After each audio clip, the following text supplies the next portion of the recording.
O puka e kalama kahikina me kahua ka ihele no kumukahi Ha'amai na iwa me hi'iaka me kapola ka i ka ulu vehi vehi Ne e mai na iwa ma kukualo ma ke alo kapu o ke a iwa iwa o ino.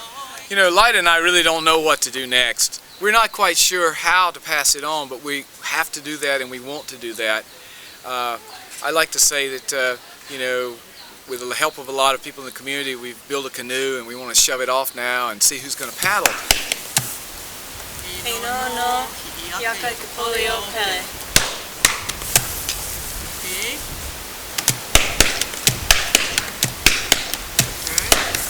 Mahiga I KAUA I hemolele kamali he Aloha. Mahiga I KAUA I hemolele kamali he Pukela kela ke po o a o vai ale ale Kela ke po a o vai ale ale malo elo e kala au uli. Aloha. Aloha. Kumu mai, Makauwahi Cave. Welcome. Mama Ane Kanahele and her ohana are going to give us a little blessing now and a song, and then we'll go one by one into the cave.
We are from Island School. These are my haumana, April and Ava. This is their first year of Hula. These boys behind us are seniors. They will puka this year. They will graduate this year and move on in their schooling. We're so honored to be here. My name is Sabra Kauka. I'm a Hawaiian Studies Kumu at Island School. Aloha. We are so happy to be here with the Burneys to see all the beautiful work that they have done in Makauwahi. We are so happy to be here today with the ohana from Niihau, with Mama Ane up there in the shade, Smart lady, you know. Yeah. Okay, Maikai. We're so happy to be here with the Burneys today, and we have a little lei for Lida for all the work she does. Elei mai lau kaulei kekahi e malama o Niihau ua mali e a mali e pa ke inu vaila e inu maila na hala una ue i ke kai no naue kahala no puna kawahine no kalua no ikila we ai e shipida lua a Makauwahi. Aloha. And I see she has a pupu Niihau too, you know. Very beautiful. Mama Ane's son made this for me. Hey, hey. Hey!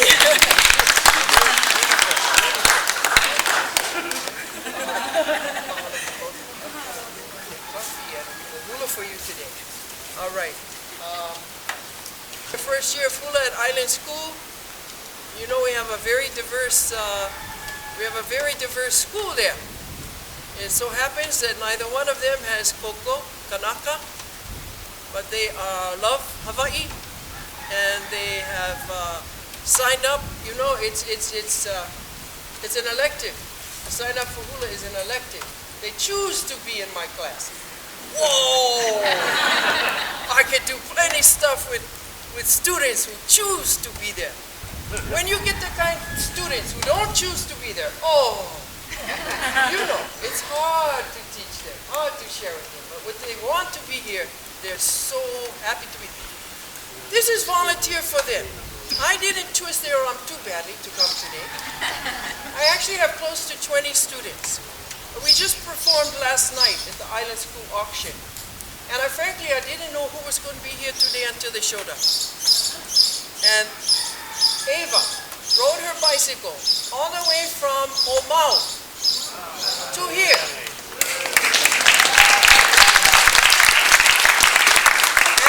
And her Papa Wayne is over here someplace. Here he is in the Popale. And he told me, that's the first time she rode that bicycle in a long time.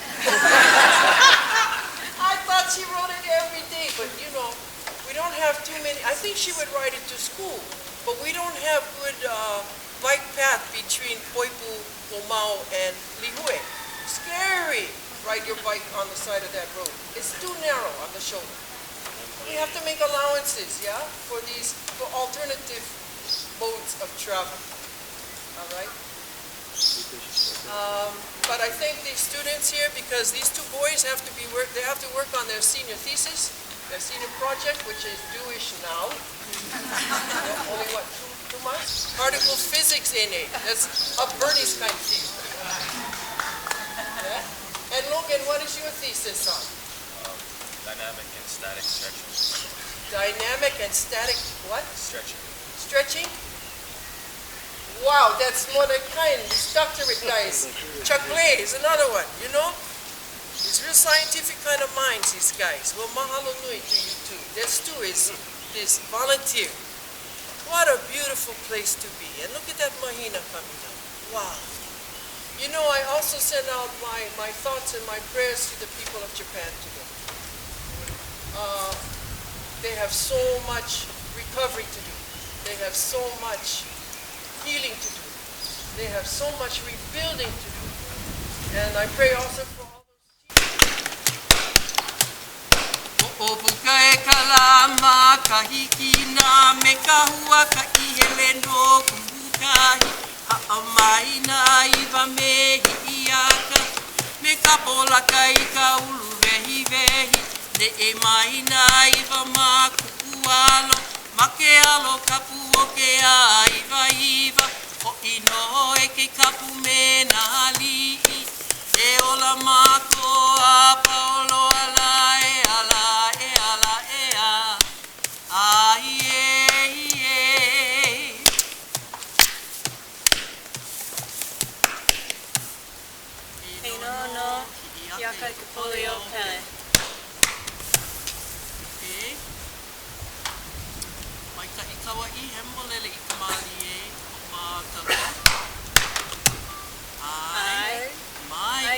Kauai, Hemolele Kamali.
Speaks of this island of Kauai, the beauty of Waialeale, the little ferns, the kupu that grow up on the top of the mountain. The headlace that the girls are wearing, they picked this morning and made while I'm coaching them on the cell phone. They just picked up above here on Burney's. You know, the ilima is growing so beautifully up here. These girls never made this lei before in their lives. Okay? It seems like I just came home from last night's party. So I'm on the cell phone with them. They're down here already. I'm trying to tell them, okay, it's little yellow flower, ilima, smaller than, and so they found these big yellow flowers. I said, no, that's not the one. The one that looks like dandelion, that's not the one. It's a little tiny yellow flower that fits, you know, it's smaller than your fingernail. And you pick them up about 6 inches long, then you braid. I know they know how to braid. But what I forgot to tell them was, even though you pick 6 inches long, you only braid the top 2 inches out. But that's okay. It's their first one. And this is not going on CNN, right? It's not going CNN. Okay. All right. We doing Kelly or we doing the other one? Waimea. They love this one. Ai Waimea o Kalani. Now, these people over here, they Makauwahi Hawaii, you know, they speak Hawaiian every day. It's their first language. Very first language. In my home, when I was born in, you know, I was born during World War II. And there's several other people over here born in World War II. You know, I can tell. You're distinguished. You got snow on the roof. You're distinguished. Yesterday, one of my students told me, I don't know how they got stuck on the subject Botox. She said she's going to do it. She's only 16. I said, what on earth for? She said, I'm afraid of getting wrinkles in my face. I wanted to tell her, well, get used to it. It's character. It builds character. It's natural. We'll go back and have a talk with her. They're such beautiful young ladies. Anyway,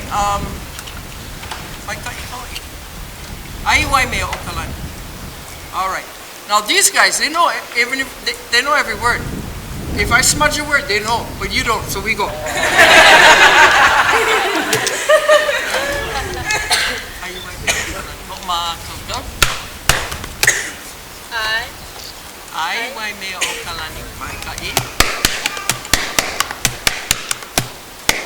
Ai wai meo kalani la ikauka o ai Hula o ka Halau o la hala malui ka halela u ko ala Ai wai mea o ka lanila, I ka uka hoa a hulula, o ka halau a olala, malu I ka halela u koala.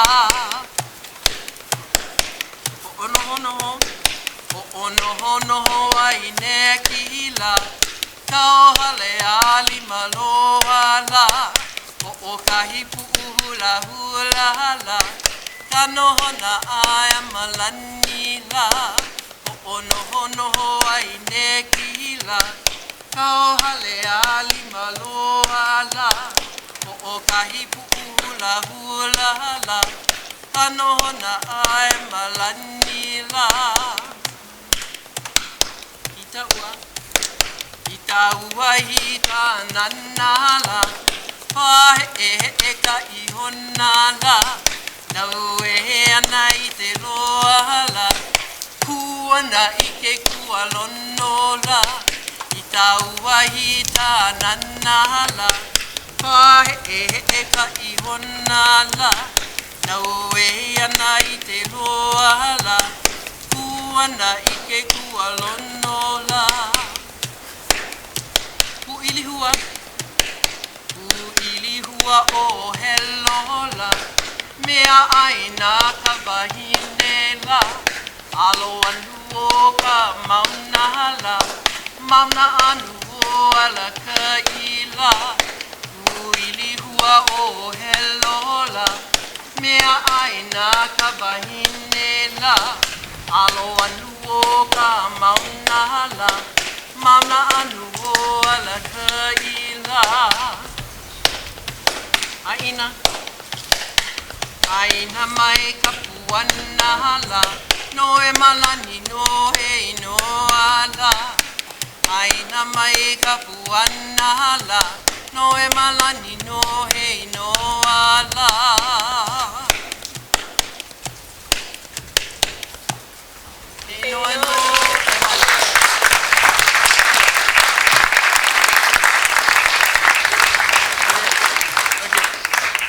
Okay, so that chant was about Queen Emma, who came here in the 1860s, 1870s, after the death of her husband and the death of their son within a year. And her brother-in-law, King Kamehameha V, recommended that she come to Kauai to heal. And she had a home at Kauai. She had a home. And part of that home is still in the National Tropical Botanical Garden where Burney works. It's made it through so many hurricanes and tidal wave scares and everything else, but there's still a portion there right next to Allerton's beach house at Kauai. She loved plants, this queen. She loved plants. And she would work in the garden with her servants to take care of plants, to grow the food they needed. But she loved plants, and her friends would send her plants from all over the world. That's really some of the first foreign plants we had come in, was because the queen loved plants of all kinds. I think bougainvillea came in with it, you know. She was also a horsewoman, and she rode horseback from Koloa all the way to Waimea, all the way up into Koke'e. And they rode their horses as far as they could go. Then they tied them up to a tree and they went by foot. They went by foot down this steep hill to Kauai, or Kauai. From there they hiked all the way in through the swamp to a lookout at Kilohana. Now there is a trail there today. We're so lucky, there's a boardwalk on the trail. Now that boardwalk is in various states of decay, you know. But hey, the first time we went in, a couple decades ago, there was no boardwalk. You had to hop, remember? Reg over there, he remembers. He went in there before there was boardwalk. You had to jump from hill to hill, and if you miss, you in the mud up to your elemu. And that's the only thing saved me sometimes from sinking in further, because I had the stoppage. At stoppage, it was useful.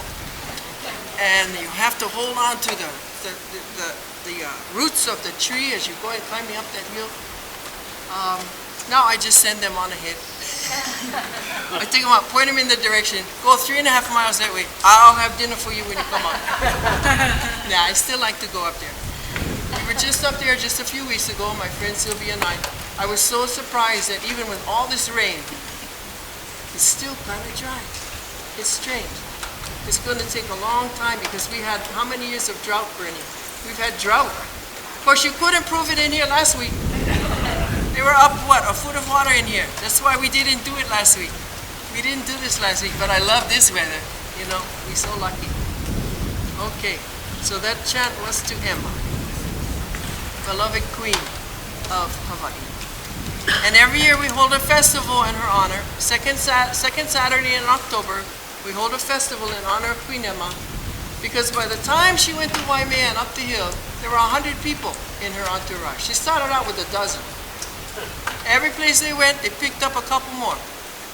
And by the time they get up the hill, there were 100 of them, all on horseback. That's before we had cars, before we had trucks. All the Waimea and Niihau guys, they had to ride horse. And they did, and they still do, many of them. All right, so that was quite a party. But in her honor, they wrote all these chants about the trip and about her. And that's how we tell her story today. That's how I teach them about the history of this place, is through these chants. Now, one more addition. These girls are used to having a whole string of third-year students in front of them. Okay? So I give them great credit today for having the courage to come out by themselves.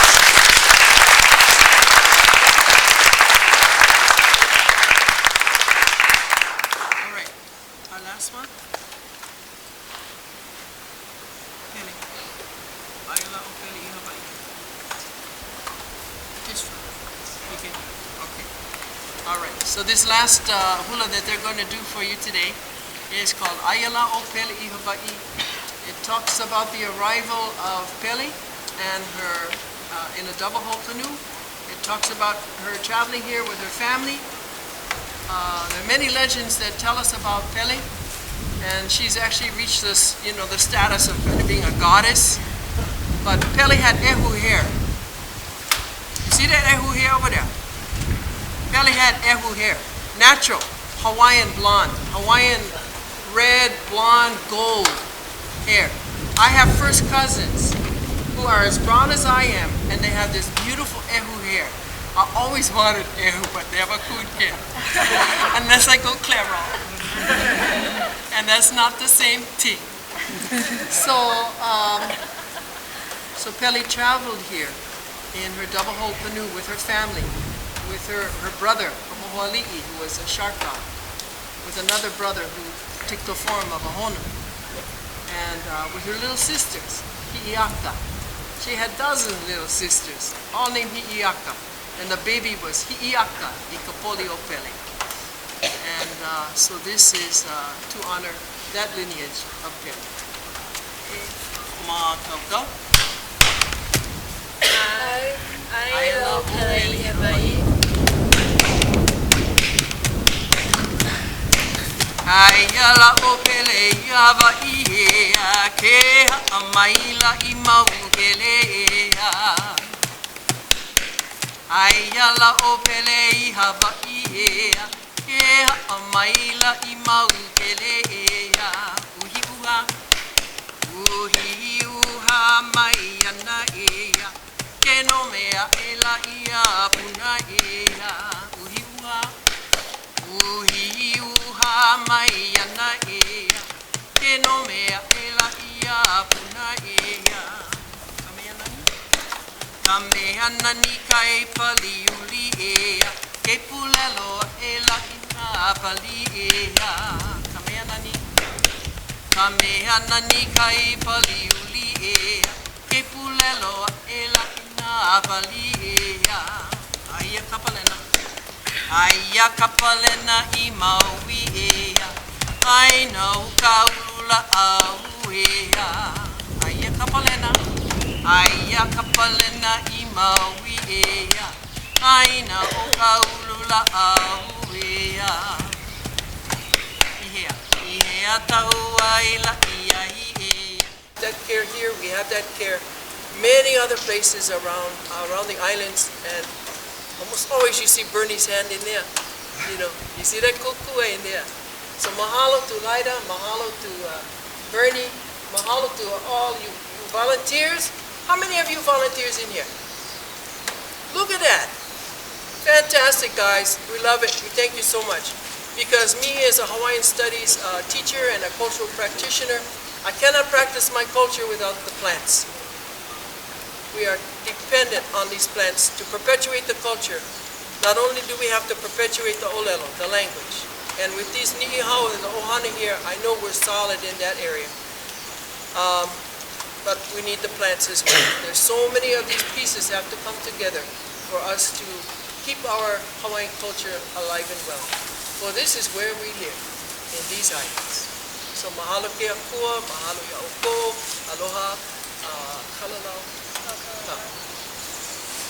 O kalalau palia ala, o iela ea, ke ako ia ela, e kawahine la ea.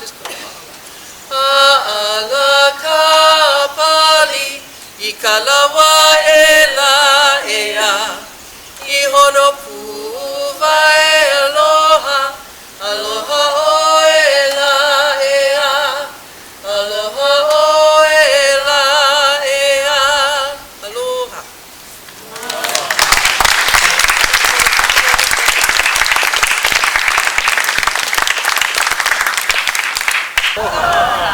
Can everybody hear me? We had a sound system that was working when it left Kekaha this morning, but it wasn't working when it got here. So I'll try to talk loud. First, thank you so much, the kids from Island School, and thank the kids from Kikula Niihau for coming to perform for us. You know, we've been planning to have a celebration down here for about a year, and it just never did take shape. So about 6 weeks ago, Bernie says, let's set a date and stick with it. Well, in the 6 weeks since then, what have we had? All of our farm equipment is broken. We've had constant rain, and then we had a tsunami. But here we are today, even though we had to cancel last week. And this is just all about the volunteers over the years here today. We just want to thank you all with the music and the dance. So when I was sitting down a couple of weeks ago and trying to make the list of all the volunteers that had ever helped here, the list got longer and longer and longer and longer, and I thought, we're never going to get through this, you know, and have time for the entertainment. So I came up with another idea, and Sabra just sort of stole it from me, but that's okay. I thought we would maybe play a little game here. So all of you that were down here in the early days, those of you that met us and volunteered in 1992, would you please raise your hand? Okay, a few people. There are a couple. Raise your hand again, Sheila and Reg. Just let everybody see you. There's a couple of more that couldn't come today. Reg's wife, who maybe didn't make it down here, but she sure fed us a lot of Portuguese bean soup in 1992, and that really counted. How about those of you that were volunteering down here in the late 90s or the early 2000s? Raise your hand. Okay, we've got a few more. I know a lot of those people are either off island today or had other things. So let's move right along. How about if you've ever volunteered down here? Raise your hand. Okay, raise them high. Everybody look around at this. This is a lot of people, okay? Many of you have volunteered down here a whole lot. There's another group that I would really like to recognize, and that is our largest growing group of volunteers these days, and that's the snowbirds and the tourists who are only out here for a couple of weeks or a couple of months that come down and volunteer. You guys raise your hand. Well, I know I saw, okay, come on, let's not be shy. Hey, Merle, where's Merle? I didn't see a hand from Merle back there, and the Zinses. People are shy. Okay, let's see, where could we go now? How about if you've never volunteered down here? Raise your hand. No, that's okay. I don't want to embarrass you. We know who you are. Our volunteer coordinator will be calling you bright and early tomorrow morning. Okay? And we'll put you on the list. So, obviously, I can't name every one of you by name, and there's not time. So we sat down and we thought, well, how could we just recognize somebody? And since today is more or less about the opening of the new nature trail, I really encourage all of you who did not come in over the top to walk that nature trail. Those of you who say, oh, I've walked it before. Nah, if you hadn't walked it in the last week or so, you haven't walked it. It gets better every day thanks to our volunteers. So today is the official opening, the dedication of that nature trail. So what better to do than to thank the Boy Scout, Jason, come on up, who worked on the nature trail as his Eagle Scout project.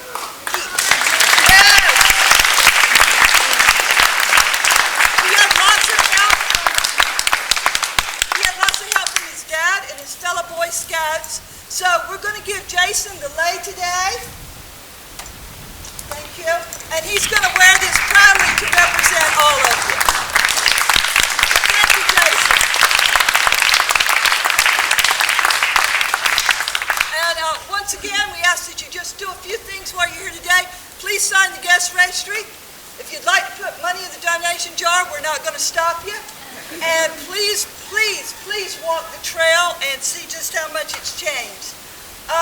But, you know, none of this would have been possible without the continued support of our landowner here, and that is Grove Farm Incorporated. So I would like for Marissa Sandblom, Vice President for Outreach, to just say a few words.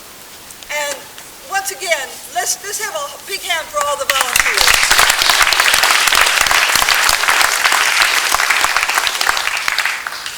Hi everyone, thanks so much for coming. First of all, on behalf of Grove Farm, I'd like to congratulate Lida and David for all their hard work and all that they've been able to accomplish. And we also want to offer our sincere appreciation to all of the countless volunteer groups, community groups that have helped and spent so many hours making it look so wonderful and having such a positive impact, not only here at the Sinkhole, but also at the nearby ecological restoration. So thank you to all of you. And Grove Farm has over 200 leases with farmers, businesses, nonprofit groups, and community groups. And I can personally say that this is one of the most rewarding collaborations we have. I think I first met Lida and David when I was pregnant with my daughter Sophina. She just made 5. She's a little shy. And I remember being pregnant with her little brother and kind of wiggling through the back caves there too. So I have a lot of happy memories here. But just on behalf of Grove Farm, I'd like to thank everyone and aloha and mahalo.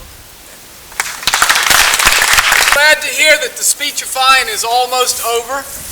However, bringing up the rear is something I often do, and I wanted to just thank a few people, and then we want to turn it over for the rest of the evening to our dear Niihau friends, and they can just do whatever they want to do here. They sing so beautifully. We'd love to hear some more of that. You are going to sing some more, right? Oh, good. Okay, that's a relief. Well, I have kind of an easy task, actually, because I'm going to thank 5 people who are no longer with us. They're here in spirit, I'd like to think, but they're not here in person, and I should have thanked all of them in person, and I never got around to it, so I'm going to do that today. And the reason I chose these people, I know it might seem strange, you're thinking, well, Bernie figures if he thanks them and he does a lousy job of it, you know, they're not going to complain. That's not the reason. The reason is, each of these 5 people, when I look back over the time that Lida and I've spent here, and it's now coming up on 20 years, yeah, 2 decades since we started here. We're from before Iniki, you know, everything on Kauai is before Iniki and after Iniki, not AD and BC. So we're here from before Iniki. And when I look back on it, I realized there were 5 people in particular who were major turning points in all the things that led us to do whatever we've done here. Now, there are also people that are here today who were part of that. And Reg Gage over here is one of them, sitting on the rock, the guy in the yellow t-shirt. And Reg, I thank you for all that you've done. I appreciate it because you were one of the guys that literally practically met us at the airport the first time. But there was another guy that helped with that a lot, and that was Dave Boynton. Dave Boynton was a dear friend of a lot of us, and you know Dave passed away just a few short years ago. And Dave's role in this was that he showed us all the other caves on Kauai. I remember Reg and Dave and I and Stores Olson and Lida and Helen James basically looked at all these lava tubes up here between here and KAUA. Many of them are gone now. Many of them are paved over or filled up or whatever. Some of them are still there. And Dave did something else for me. He probably saved my life because Dave told me early on, he says, Bernie, there's one thing about Kauai that you really need to know. People will make a left turn in front of you without warning at any time. And in fact, it turned out to be true. He says, just remember, people have the right-of-way on the left turn on Kauai. It's actually been the case many, many times. You come to a place to turn, just let them have it. Yeah, so Dave did me a big favor there. He did me a lot of other favors. He also invited me, not too long before he passed away, to come up to Koloko Dam area where the terrible flood had cut some interesting trenches and there were all these fossil layers exposed. I was too busy. I didn't go. And the day was gone not too long after that. And I realized, you know, take the time. Slow down, Bernie. Do all the stuff that's fun out here. Reg Gage always told me, Reg says, I'm retired. I don't do anything unless it's fun. I'm still trying to get to that point, Reg, so thank you for that advice. So I thank Dave Boynton. The next person I'd like to thank is Adena Gillin. Adena Gillin lived in what we all affectionately know as the Gillin house over here. Adena, in the very first few years we were working out here, particularly in 1996 when we really got going, she was our neighbor here. She was a good neighbor. She didn't have to be nice to us. People come and go here every day, and yet Adena let us park in her yard. She had only one rule. She says, I love my cardinals. I want you to put a plastic grocery bag, remember those? Yeah, that's a fossil here now also. A plastic grocery bag over your car mirror because the cardinals will fly into it. And you know, I hadn't noticed that happening for years out here. I was out here just a few minutes ago before I came in, and there was one of those Brazilian cardinals flopping into the car mirror. And I thought, thank you, Adena. I'll get back to that if I can find a plastic grocery bag. The third person is someone that I think many of you knew, but perhaps all of you didn't know, and that was Dr. Bill Klein, who was a former director of the National Tropical Botanical Garden. Bill Klein passed away several years ago, and he was the first person to actually come down here and look around this place and say, this is world class. This is a unique place. He says, the National Tropical Botanical Garden has to get involved with this. Let's do it. He says, I'll give you a place to stay for free. We stayed in his Ohana unit over on Uluali'i Street, a house that used to belong to NTBG. And we got started here thanks to Bill Klein. And I really appreciate all of his encouragement. You know, it's funny how these things, by chance, someone passing away can make such a big difference in things.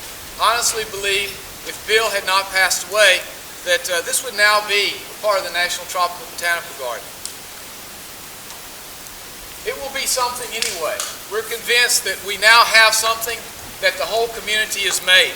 And we shared it with everybody. We want to continue doing that. And so we thank you for that. The next person, of course, is someone that I believe almost everybody here knew. That was Dr. Bill Kikuchi, Pila.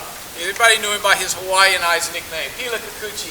And it's amazing how many people come down here and say, you know, a course that I took with Pila Kikuchi changed my life. You know, I never cared about any of this history stuff and archaeology and geography and all those millions of things that Pila was interested in. Never cared about that till I took a course with Pila. Pila was the guy who got us through all the paperwork down here. when we first got started here, we had to fill out a lot of forms. A section this, a section that, federal forms, state forms, county forms, private landowner forms. And one county officer told us, off the record, you know, it's going to take a long time to do this. You're going to have to go to a lot of meetings, you know. There's a lot to be worked out to get permission to work here. But if Pila wants you to do it, it will happen. And so he must have wanted us to do it because Pila behind the scenes did make it happen. And so we're very, very grateful to him. And finally, the fifth person, and really the person that I think gave us roots here more than anybody else, was LaFrance LaFrance Kapaka-Arboleda, who was the OHA officer here on the island. She was the director of the Kauai Habitat for Humanity, and about 20 other things. And LaFrance was the person who was the traditional Hawaiian owner of this cave. It had been in her family for many, many generations. She's the one who told us the story about her great-great-great-grandfather, Kekaha, which is a story, as I'm pretty sure you know, I've told hundreds of times in the back of this cave, standing in the dark for many of you. And in so many ways, we feel like that's been our strongest link to the past. LaFrance didn't have to be nice to us. Who were we? A bunch of Hallies coming out here wanting to dig up the place. But LaFrance told us right away, she said, Bernie, I want to tell you some stories that are private stories. They're family stories. We don't just normally share these, but we don't want these stories to die. We want you to write them down. We want you to tell them to everybody because that's how my beloved great-great-grandfather lives on. It's through the telling of the stories about him. And so she shared this with us. And so our pleasure today, and for as long as we might be here, is to try to share all of this with you all. This is really not about us. In fact, for several years now, and Lida will confirm this, I've been saying, Lida, we've got to figure out how to let this go. You know, okay, we all pitched in with the community. We built this canoe. We've got to shove this off now and see who paddles. This is not something that we can do forever. We can't afford to do it. We have to afford to retire. We've got to get a lot of things sorted out here and give this back to the community. And that's what we're doing today. We want to give this to everybody. We've always told everybody that this belongs to you. We really mean that. We want to give this back to the community, to the people of Niihau, to all the Hawaiians living on the island, all the local people that live here and love this place, all the volunteers. This place is about time. You can sum it up in one word. It's about time. When I look around here, and I try to convey this to other people as well, what we see here is the passage of time. A lot of time, more time than any of us can imagine. And no better way to have a sense of place than to have a sense of time. To respect the past, but to look forward to the future. To make this an ever better place. To malama this place. To share it. To love it. And to see it thrive. Now, we will all pass from this place in a short time, and it'll still be here. Some of us, like Lida and myself, some of the folks here who remember, who were born in World War II, as Sabra put it, you know, our time here is relatively short. Some of these children, like the little girl standing on the rock back here, Marissa's daughter, you know, she has a lot more time here, I would like to think. All of you young people, Boy Scouts, Kula Niihau School, you folks have more time here, but your time is short compared to the time of this place. Tsunamis will come, hurricanes will come, floods, rocks will fall here and there. But this place has a lot more time than any of us. It's had a lot more, and it has a lot in the future. And having a sense of that, feeling that, people call that sacred, they call it holy, they call it research, they call it education, they call it restoration. Call it whatever you want, but this place speaks with a loud voice. So let it speak to you. And thank you so much for coming today.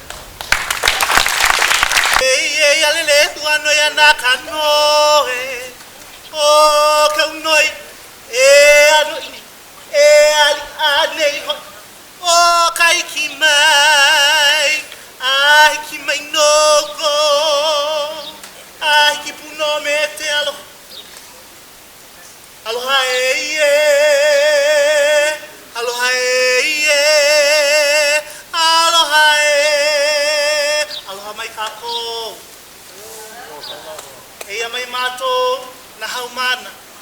me nā tumu o ke kula Niihau o Kekaha. Hele mni mātu i te iala e ho tuturu ho mei te i ke atua. No tona nani a paulo ani hanai. No kātua paulo e iala e i te halo ke atua. No nā mea pau. Te mate mātu e haawi ta mahalo i nā hoa. I hui likei e mahalama i te ia wahi. No kātua pauloa e i te kātua. Mahalo no nā Kumu, a me nā haumana keiki o Island School, no tāku makana, i hawi mei a kātua. A pēia ku no me mātou, i hawi ni mātou o tāku makana te ia la, no o tō a pauloa. Mahalo ki atua na nā mea pau. Kātu oli mua, ni kamauna, o olu.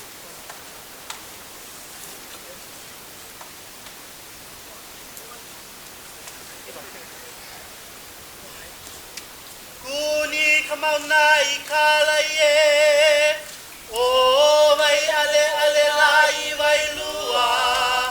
Uki ala i kālai kapapa vai o kawai kini.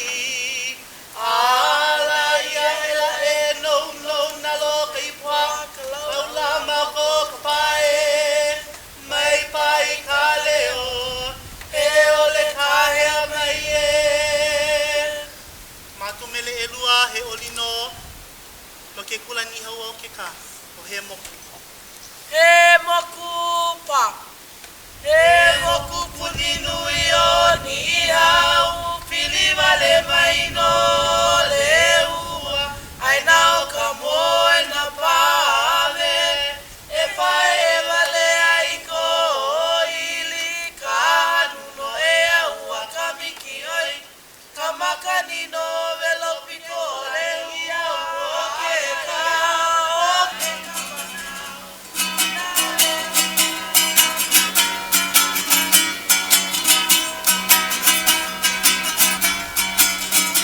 Yesu e como mai loko kukuba e iala.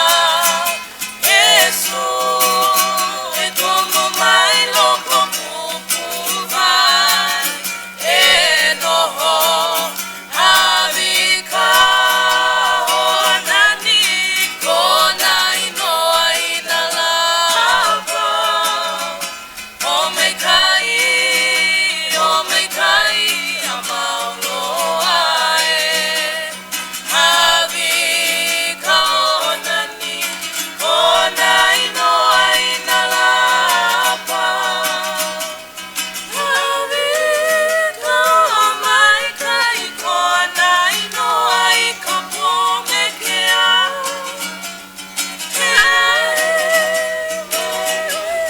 I kale hopule.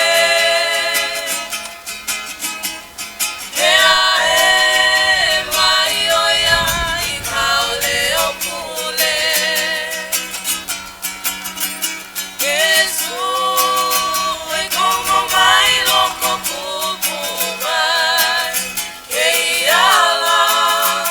Yesu e como mai loko kukuba e noho havika honani kona inoa inalapa.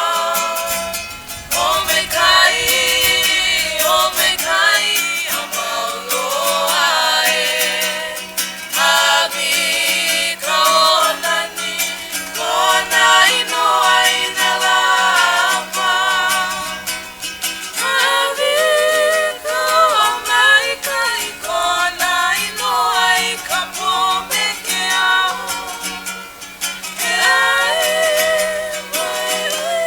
I kale hopule.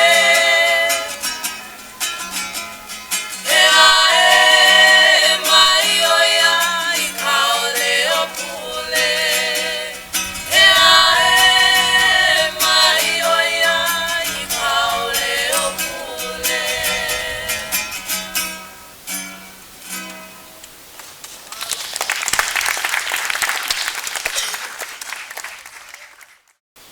You know, Lida and I really don't know what to do next. We're not quite sure how to pass it on, but we have to do that and we want to do that. I like to say that, you know, with the help of a lot of people in the community, we've built a canoe and we want to shove it off now and see who's going to paddle.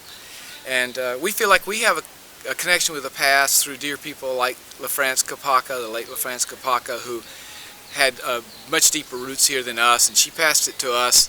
We had our 20 years here, but it's time now for us to pass it on to the next generation. And one of the reasons that people like the Boy Scouts and Girl Scouts and the Kula Niihau Kekaha school and all the kids from all the schools and the younger visitors here are so important to us, because this is for them now. This place will be here for a long time, but for it to have any sort of continuity, people need to have roots and dedication to this place. And so that's what we really want to convey, is, you know, how important it is to revere a place like this and take care of it, and we'll just see what happens.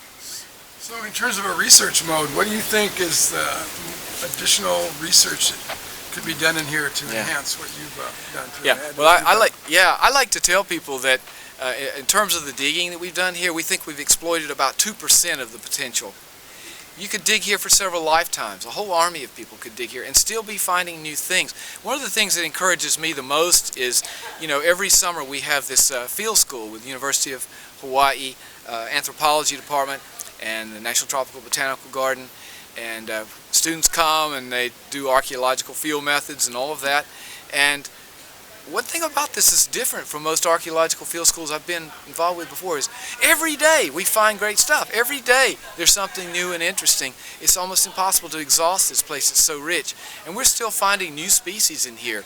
Birds, and now particularly with the insects.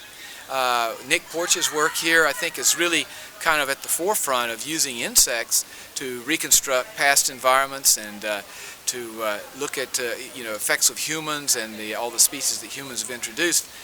I think continuing in that vein, that is looking at more taxa. We have a student now, Jesse Adams, who's working with the fish bones. Fish bones are one of the most common things we find here, and nobody had ever really worked on them to any great extent. So he's finding out new things there about how Hawaiians used the marine resources in the past and how that changed over time.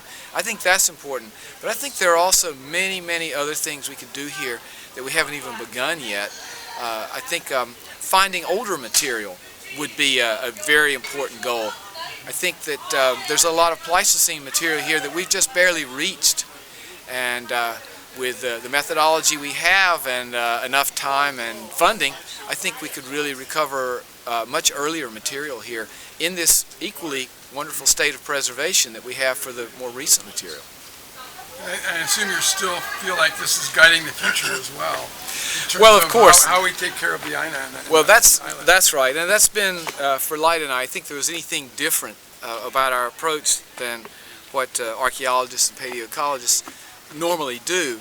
It's really been this past-future aspect, you know, using the past to reconstruct detail sufficient to know how to do restoration. And we don't claim to really have all the answers for that, but we certainly found out some very unexpected things about the past that have guided our work in terms of the distribution of rare species, in terms of the potential of coastal dry forest areas for restoration. When we first started doing the restoration part, a lot of people who'd been in this kind of work for a long time here said, you know, it won't work. It's too weedy in the lowlands. The soils are worn out.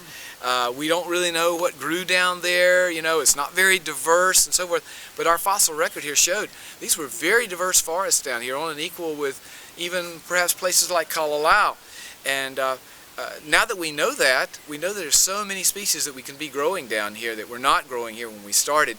And we've been able to prove that. You know, just a few feet from us here, there are plants growing that are extinct on Kauai. You know, we've been able to recover them because they grow on some offshore island or they grow on one of the other islands in a more remote kind of place. And the fossil record shows they belong here. We bring them back, and a lot of times they succeed a lot better than we thought they would. What are some of those species? The Pichardia? The Pichardia is sort of like our poster child here, just in the sense that this species of Pichardia, if indeed it is a good species, and botanists are still arguing about that, but it's represented by one individual remaining in the wild on the island of Niihau, only one. And all the others are from seed that have been gathered by Keith Robinson and grown out on Niihau around the village, and then seeds were given to us. And now I suspect that the largest forest of that species is growing here on this property. We have nearly 100 of them thriving here, and several generations, because we get seed, we grow those out, and we start more. So the potential here for restoration is pretty great. And another really good example is just to the left of us here, a few feet away. This is ma'o, the Hawaiian cotton, and of course it blooms beautifully through most of the year, and it's not blooming now, but it has a lovely yellow flower. And ma'o is extinct on Kauai, but it's still prevalent in a few coastal dry forest areas on other islands. So we were able to get seed and began growing it here and reintroduce it to Kauai. We know it was here at one time, so we feel justified in doing that. And there are now hundreds here on the property. It's become a seed source not only for other restorations such as Lehua, where we've been growing out ma'o from the material here, and it's now big enough that the native seabirds, the red-footed boobies, are actually nesting in our restored plants, which is a really heartwarming thing to have happen.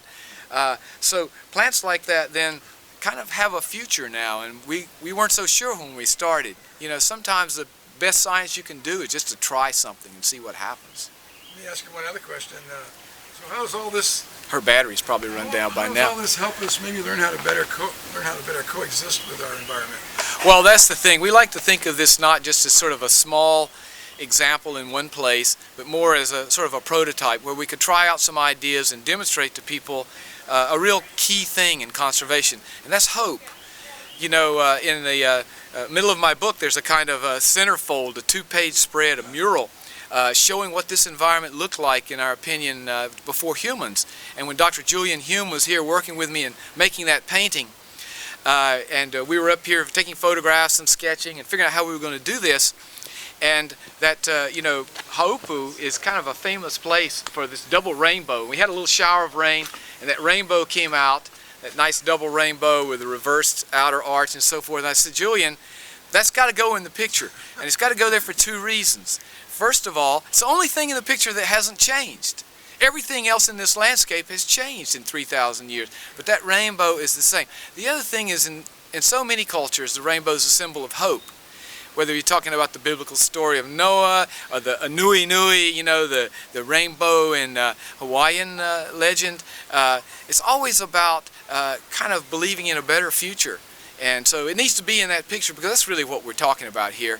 And we think that that applies not just here, but anywhere.